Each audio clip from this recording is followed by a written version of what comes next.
하나님이 이르시되 빛이 있으라 하시니 빛이 있었고 계속하겠습니다. 예수에 대한 참 많은 정의를 내리죠. 예언에 의해서 태어났고 공생애를 살으셨다가 십자가를 지신 후에 3일 만에 부활하셔서 40일을 이 땅에 계시다가 승천하셨다. 이렇게 우리는 예수를 말씀하고 있는데 좀 더 디테일하게 살펴보면 예수는 빛으로 오셨던 분입니다. 첫 번째.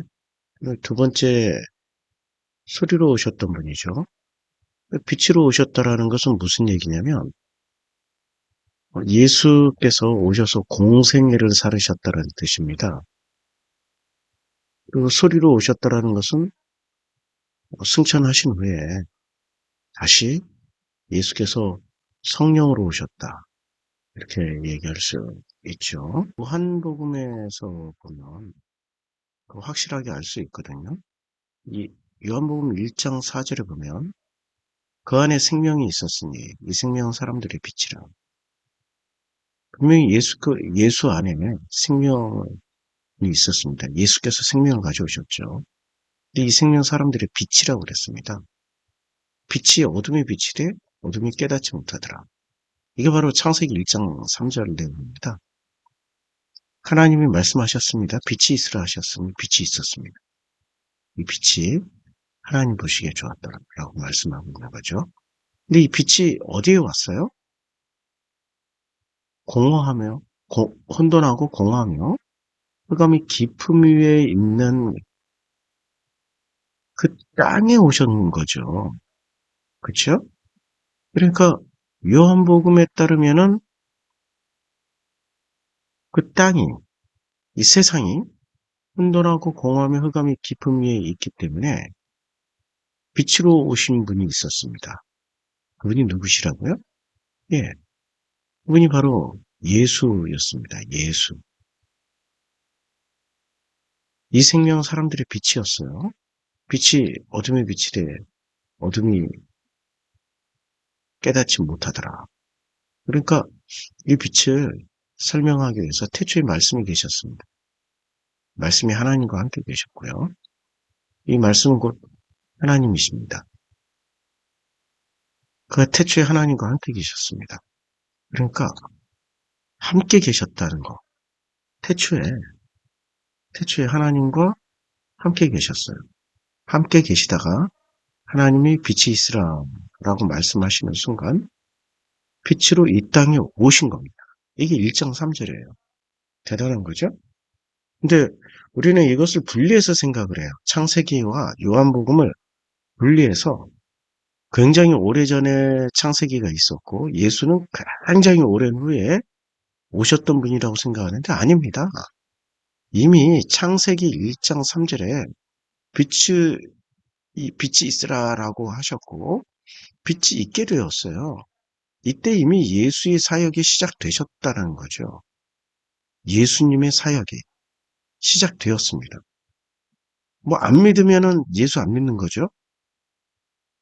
그냥 창세기는 창세기고 요한복음 요한복음이에요 라고 주장하고 싶으신 분은 주장하세요. 그런데 창세기와 요한복음의 1장은 같은 구조입니다. 같은 말씀을 하고 있는 거죠. 빛으로 오셨던 예수님이 이미 태초부터 계셨고 태초부터 하나님과 함께 계시면서 이 세상의 창조 사역에 참여하셨던 겁니다. 그러니까 창세기 1장 3절에 빛으로 이 세상에 오신 거예요. 그런데 예수님이 오셨던 목적은 무엇입니까? 아니, 세상이 어둠에 가득했으니까. 자, 보세요. 땅이 혼돈하고 공하며 흑암이 깊은 위에 있으니까 예수님이 오실 수밖에 없었던 거죠. 하나님 보시기에도 빛이 하나님 보시기에도 좋았더라. 예, 굉장히 좋은 거죠. 하나님 빛과 어둠을 나누셨어요. 예수님이 오셔서 하셨던 일 중에 하나가 바로 그겁니다. 빛과 어둠을 나누셨어요. 근데 이 어둠을 나누셨을 때 그 어둠이 누구였을까요? 아니, 이 세상 자체가 어둠이었어요. 근데 이 세상에 가장 중요한 시스템이 누구였죠? 이 세상에 가장 중요한 한 축을 이루고 있었던 것이 유대 사회를 축소해서 보면 그들이 서기관과 바리새, 사두개와 제사장들이었습니다. 그러니까 서기관과 바리새, 사두개, 제사장들이 다스리고 있었던 이 세상이 그 세상이 바로 어둠이었어요. 우리는 어둠을 뭐 대단한 무슨 특별한 거라고 생각하는데 어둠의 정체는 어둠과 빛의 정체를 한번 봅시다. 빛은 분명하게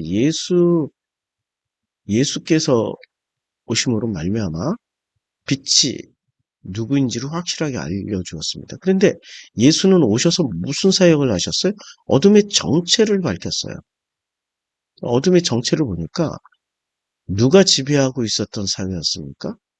예, 바로 바리새, 사두개, 제사장 이런 사람들이 지배하고 지배한다라기보다는 이 사람들에 의해서 만들어진 세계관을 살아가고 있는 그 세상 자체가 어둠이에요.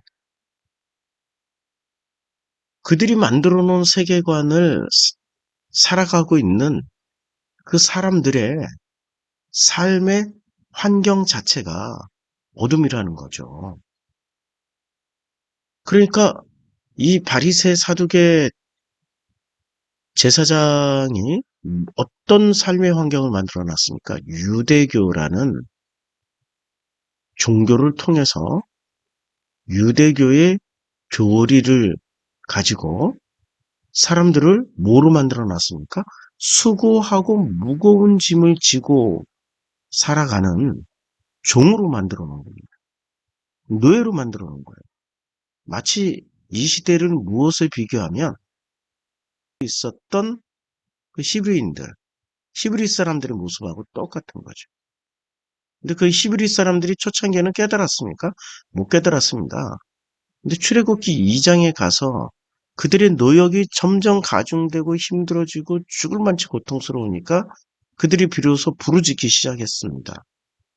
그때 그 부르짖음에 응답해서 출애굽기 3장에서 하나님이 모세를 당신들의 백성에게 보내신 거죠. 그러니까 모세가 예수의 역할을 하신 건 맞아요. 창세기 1장 3절에 빛으로 오셨던 그 예수의 역할을 모세가 한 거죠. 그래서 모세는 예수의 모형이다라고 충분히 설명이 가능한 거죠. 역할이 같으니까, 기능이 같으니까. 그런데 정체성은 달라요. 예수는 태초부터 창조에 참여하셨던 하나님의 아들이시고요. 모세는 요게벳의 아들이었죠. 사람의 아들이었다는 거죠. 달라요. 그렇지만 역할과 기능이 같다라는 거예요.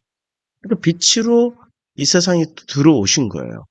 그런데 이 세상이 어둠, 예수를 알아보지도 못할 만큼의 그 어둠 가득했던 세상이었습니다. 예수를 알아보지도 못할 만큼의 어둠 가득했던 그 세상의 모습을 요한복음 1장에서는 다시 한번 설명해 줍니다. 빛이 어둠에 비쳤는데도 불구하고 어둠이 깨닫지 못하는 겁니다. 그렇죠? 근데 참빛꽃 세상에 와서 각 사람에게 비추는 빛이 있었습니다. 그 빛이 예수가 세상에 계셨으며 세상은 그로 말미암아 지은 바 되었으며 세상이 그를 알지 였다는 거죠. 그 세상이 누구로 말미암아 지은 바가 되었습니까?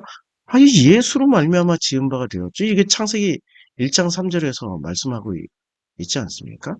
창세기 1장 3절에서 자 보세요. 하나님이 빛이 있으라 하신 빛이 있게 된 거죠.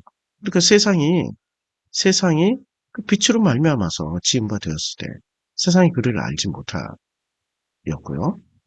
자기 땅에 오매 자기 백성이 영접을 하지 아니했습니다. 그러니까 예수님이 이 빛이 세상에 왔을 때 세상이 영접했습니까? 안 했다는 거예요. 그러면 창세기 1장 3절 이하부터 2장 4절, 2장 4절까지 창세기 1장이라는 거 아셔야 돼요. 2장 3절까지. 거기까지 그러면 사람들이 영접하는, 무조건 다 영접했습니까? 아니면 첫째 날부터 여섯째 날까지 아주 치열한 과정을 통해서 예수를 알게 된 셈이 되는 거죠. 무조건 영접하지 않았다는 거죠. 이렇게 창세기 1장의 상황을 요한복음에서 다시 설명을 해줍니다. 자, 영접하지 않았으나 그러나 영접하는 자 곧 그의 이름을 믿는 자들에겐 하나님의 자녀가 되는 권세를 주셨습니다. 놀라운 일이죠. 자녀 되는 권세를 주셨어요. 근데 창세기에서는 이걸 어떻게 설명하냐면 자녀 되는 그 권세를 창세기 2장 1절부터 3절 설명해 주고 있습니다. 하나님이 그가 하시던 일을 일곱째 날에 마치시니 그가 하시던 모든 일을 그치시고 일곱째 날에 안식하십니다. 하나님이 일곱째 날을 복되게 하시어 거룩하게 하셨으니 이는 하나님이 그 창조하심을 만드시던 모든 일을 마치시고 그날에 안식하셨습니다. 그러니까 안식을 주신 거예요. 자녀되는 특권의 내용물이 안식이라는 거예요. 안식에 들어가는 겁니다. 그러니까 예수를 영접하면 하나님의 자녀가 되는 권세를 받게 되는 거고 그 빛을 창세기 1장 3절 빛이 있으라는 그 빛을 우리가 인정하고 받아들이게 되면 일곱째 날의 안식을 누리게 되는 거죠. 같은 패턴이라는 거예요. 그러니까 창세기 1장 3절은 우리가 알고 있는 그냥 천지창조의 그 태양의 빛이 들어오고 우주의 빛이 들어오는 그런 단순한 설명을 넘어서서 예수 그리스도라는 어떤 구세주라는 하나님의 창조 과정에 반드시 있게 될 수밖에 없었던 당신의 아들의 사역을 지금 말씀하고 있는 겁니다. 뭐 처음 들으신 분들은 이런 내용을 처음 들으신 분들은 혼란스럽겠지만 그런 이게 사실 아닙니까? 요한복음에서 이렇게 설명하는 거죠. 요한복음을 잘 읽어보면 창세기를 설명해 주고 있고요. 창세기를 더 알고 싶으면 요한복음을 잘 읽으면 됩니다. 성경은 성경으로 풀어야 되는 거죠. 두 증인이 있어야 되지 않습니까? 구약의 증언, 그 다음에 신약의 증인이 있으면 신구약의 증인이 서로 합하여서 뭔가를 말하고 있으면 그게 곧 사실이 되는 거죠. 그걸 믿는 게 믿음이고요. 그걸 누리는 게 자녀되는 특권을 누리는 거고 안식을 누리게 되는 겁니다. 놀라운 사실을 하나님은 우리들에게 선물로 주셨습니다. 기도하겠습니다. 빛이 있으라 라고 말씀하셨습니다. 어둠에 빠진 사람들은 아직도 그 빛을 찾아 헤매고 있습니다. 창세기의 우주 창조에 그 우주의 빛만 따라다니고 있는 어리석음을 저지르고 있습니다. 이미 그 빛은 오셨습니다. 예수로 오셨습니다. 그 빛으로 오신 예수를 우리가 영접만 하면 됩니다.